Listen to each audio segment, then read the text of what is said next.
Domenica 25 maggio, San Terminio, è il 145° giorno dall'inizio dell'anno, ne mancano 220 al termine.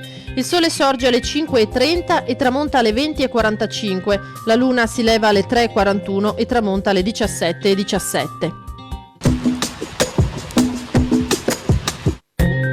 L'esercito veneziano viene sconfitto dalle truppe imperiali nella battaglia di Valeggio sul Mincio, in gran parte per la viltà e inettitudine del provveditore generale dell'esercito Zaccaria Sagredo.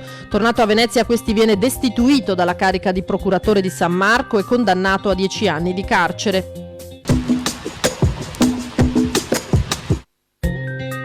A Cappella Maggiore lunedì 2 giugno mostra a mercato l'olivo e il suo olio.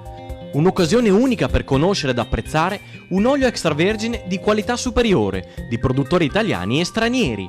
Per tutta la giornata mercatini artigianato, prodotti locali, musica e stand enogastronomici.